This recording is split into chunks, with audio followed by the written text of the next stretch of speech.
Bonjour, bienvenue à Entrevue 5 minutes avec Philippe Chadwick, un auteur de l'Association des Laurentides. Bonjour Philippe. Allô?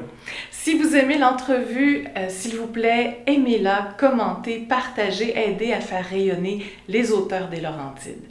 Aujourd'hui, on est là pour parler du tome 2 de ta série qui s'appelle L'épopée de Carla Jovensen. Jouvensen, pour bien le dire.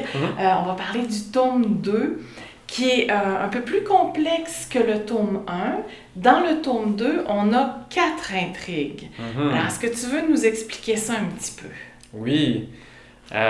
Donc, Carla, elle s'est faite amie avec le monstre, le gros monstre méchant du premier tome. Puis, on va suivre son parcours, en fait, à travers la jungle.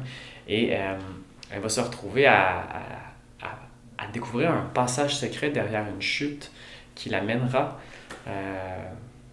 à l'Eldorado des Anciens, qui était comme une petite référence qui avait été faite dans le premier. C'est comme une espèce de caverne secrète avec de l'eau qui a des pouvoirs magiques, des cristaux, puis un portail. Donc, c'est là qu'elle va découvrir les secrets de l'éther. Donc ça, c'est la trame 1. La trame 2, c'est qu'on va suivre l'empereur des hommes, qui est comme celui qui trône et qui est à la source du gros conflit par son entêtement à ne pas vouloir écouter les messages que la nature et les animaux cherchent à lui transmettre. C'est lui aussi qui a emprisonné le père de Carla. Puis on se rend compte qu'il devient de plus en plus fou parce qu'il est hanté par le bruit d'un maringouin dans son oreille qui ne cesse jamais. Puis là, tu vois qu'il se donne des claques. Puis il est en train de virer vraiment crackpot, comme on pourrait dire. L'autre trame qui est très intéressante, c'est le père de Carla qui a été emprisonné dans un donjon, puis qui a fait une entente avec les rats de la ville pour que les rats le libèrent. Donc, il y a une négociation par rapport à la quantité de fromage qui sera leur paye.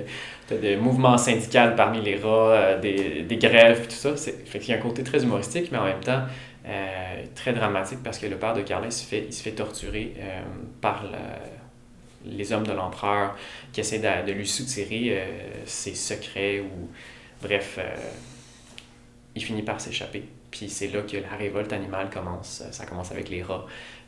Puis là, il y a comme un gros mouvement. Les humains essaient d'exterminer tous les rats de la ville, puis les rats finissent par s'enfuir dans la forêt. Puis là, les animaux de la forêt se joignent à la révolution. Puis le mouvement grossit. Fait que ça, c'est la trame 3. La trame 4, c'est la mère de Carla et la chancelière Ella.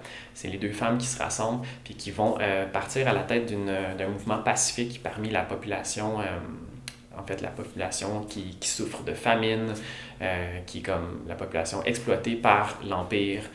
C'est les Méditoriens, la province méditorienne.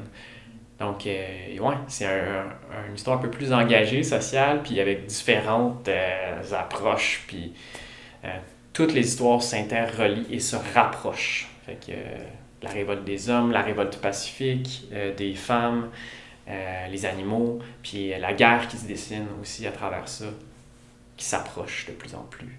Donc, une intrigue très complexe, des personnages féminins forts. On parle toujours d'un univers fantastique à saveur écologique qui rejoignent un public de 10 ans et plus. Ouais. Et comme tu disais pour la première capsule qu'on a faite avec des lecteurs qui ont gardé leur cœur jeune aussi, ils vont trouver leur compte. Puis là, on peut s'attendre à un tome 3 qui va sortir éventuellement. Tu veux-tu annoncer un petit peu ça va être quoi l'intrigue? C'est qu'en fait, les animaux, le conseil des 5, les 5 chefs qui représentent les différentes espèces animales vont devoir décider s'ils partent en guerre ou non contre les hommes. Et en fait, c'est ça, c'est là. Toutes les intrigues culminent en même temps sur le point de rupture. C'est comme si c'est la plus grosse guerre de tous les temps, les animaux contre les hommes. Puis tu vois les deux armées qui chargent. Puis, je peux pas vous le dire, le punch de la fin, je peux pas vous le dire.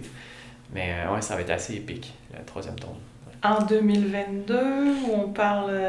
Je vais amorcer la réécriture en 2022. J'espère qu'il va être prête d'ici Noël prochain.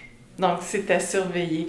Merci beaucoup d'avoir été là, d'avoir écouté jusqu'à la fin. Si vous aimez ces entrevues, suivez-les. Il y en a d'autres avec tous les auteurs des Laurentides. Commentez, partagez, aidez-nous à faire rayonner nos auteurs. Merci. Merci Philippe. Merci.